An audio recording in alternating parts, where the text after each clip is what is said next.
Welcome back YouTubers to my channel of an everyday life of an Aspie. My name is AspieAnswersAll. To the newbies that I welcome you all onto my channel, and if you don't know me, I'm all about basically talking about mental health series versus just health in general, versus also sharing my life story with Aspie's syndrome, OCD, depression and the like, to hopefully give you a heads up what life is like, even though everybody's journey is different. Also, in the piece, obviously I've been creating some videos for my Beauty from Ashes channel, even though it's now collabed into just the one channel, which is my Life of an Aspie series or channel link basically. And that at the moment that I'm here to motivate, educate you all, and also to inspire you in one way or another of our everyday problems and struggles that we may face, regardless. For example, it could be temptation versus relationship problems, or just typical health problems that you may feel that I should address to other people as an awareness and understanding, regardless what it may be that we may not have heard of, and maybe need to create more of an understanding and awareness regardless of it all. So no further ado, guys. Also, welcome back to the LBs that has been supporting my channel. Thanks for your support, basically. I appreciate it. So no further ado, also, if you haven't been following me right now, it's all about the Superfoods series, which basically covers different food types and groups and versus the nutrients and all the others bits and pieces basically that will educate you all. So, and off with the this one's called Superfoods Fighting Diabetes. And as we know, with different types of nutrition that is needed in our diet to add to the diet, for also in this day and age of diabetes, some of these nutrients can lower basically the blood sugar levels, burn the fats that are stored in our basically in our stomach versus our buttock region, reducing inflammation, also gaining more health benefits from these foods is listed that I'm going to share. And also remember, also not just eating these foods that I'm suggesting to you, but changing our lifestyle, basically reducing alcohol in our diet maybe, versus quit smoking maybe, as well as exercise and all the rest of it, as well as drink plenty of water is crucial to just make things easier for certain pre-diagnosed conditions that comes about. Also here, what I'm addressing is going to be at least 15 different type foods that I'm going to address to you all, along with its benefits in each one of these, as well as also how they work off the functions of different, shall we say, micronutrients versus macronutrients versus the chemical compounds that may come into play with all these food groups or food types that I'm addressing to you also here, guys. Number one, for diabetes, for fighting it, is dark chocolate. Dark chocolate obviously is rich in flavonoids. Okay, research has shown that these type of nutrients will reduce insulin resistance, improve insulin sensitivity, drop off insulin levels, fasting glucose levels, as well as just your plain blunt burnout cravings of sugar. Also lowers the risk of stroke, calms down the blood pressure, and reducing the risk of heart attack. Okay, flavonoids is basically a group of plant metabolites that's thought to provide health benefits through cell signaling pathways and antioxidant effects. Number two, broccoli.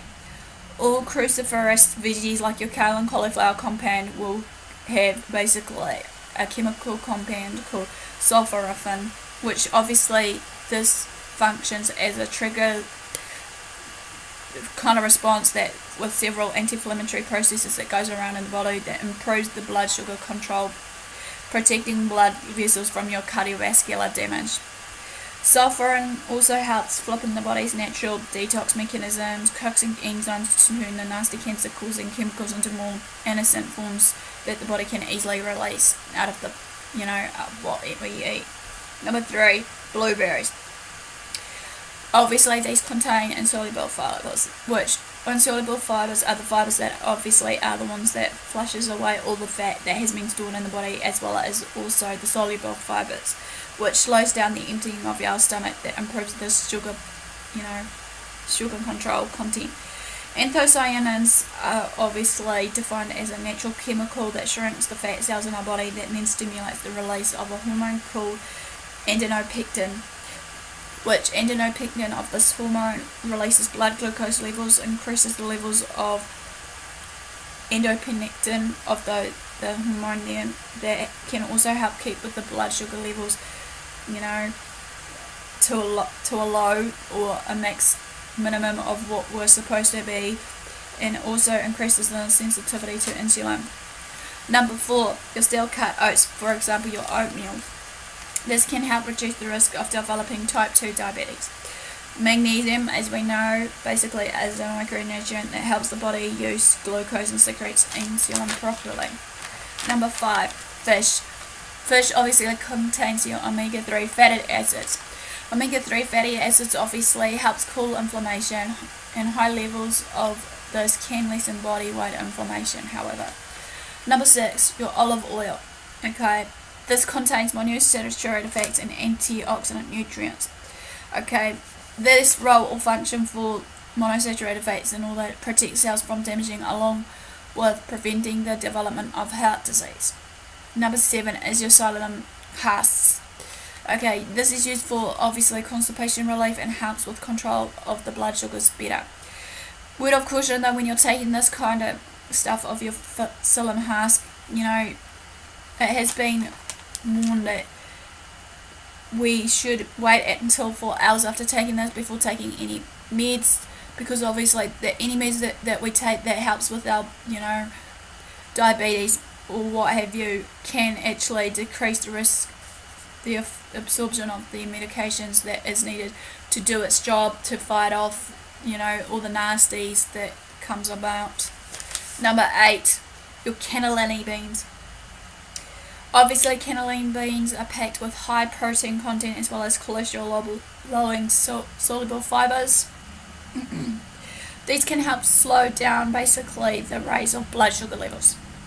Number 9, spinach, which is a colas. Obviously it's rich in vitamin K, along with several other minerals including magnesium, folate, phosphorus, potassium and zinc. It has good sources of plants, chemicals, which are your lutein and zeaxanthin, if I'm reading right here. Also with spinach and all that, it's rich in calcium. The nutrient oxalic acid basically is an organic compound with the formula of C2H2O4. It's a colourless crystalline solid that forms colourless solution in water. Prevents calcium from being absorbed, obviously as function there of that compound. Number 10 is your sweet potatoes. This again contains anthocyanins. Anthocyanins obviously is a natural pigment that gives the steep orange colour of the sweet potatoes of your kurma and all the like, and the antioxidants are believed to have anti-inflammatory and antiviral versus your antimicrobial qualities to help prevent anything like the nasties of your inflammatory versus your viral versus your microbial functions. Number 11, walnuts, which obviously contains polyunsaturated fatty acids, which is called your alpha-linoleic acid, or your ALA, if you want to call it for short. What this function does of it is lowers the inflammation. The L-adenine omega-3s fiber, which along with your vitamin A are found to be potent, yet little amounts has got it as an antioxidant, anti-cancer, antiviral powers, which stops and reverses the progression of chronic conditions such as what I'm discussing here, to diabetes and heart disease. And last but not least, number 12, quinoa. Tastes like a grain, but more closely related to spinach than it is to rice, and not many people found that really odd. It's obviously got a complex protein here, which obviously boosts all the nice essential amino acids basically of the protein level groups, one of which is lysine, which lysine in the 9 essential amino acids group helps the body to absorb all fat burning calcium levels. Well, basically that ends the Superfoods Fighting Diabetes. Give me a like for thumbs up for support, basically showing that you're engaging and everything else. Feel free to comment below for anything that I am missed. Basically feel free to also subscribe to my channel for daily, weekly vlogs, even though I can't always promise that it's going to be daily or weekly, but as I keep saying, communication is important, so I'll let you guys know via Facebook, if you've been following me on Facebook, on my AspieAnswersAll, basically on what's happening, so that we can commute one way or another. Also feel free to message me in there if you feel the must or have to, basically just for a topic that you may want to share, or just private message me for someone to talk to, because I'm all about, supporting others, not tearing others down regardless what's going on. So without further ado, guys, basically feel free to share my videos also to your family and friends. So until next time, love what you do what you love. Thanks for watching, thanks for the support. I'll see you all again soon.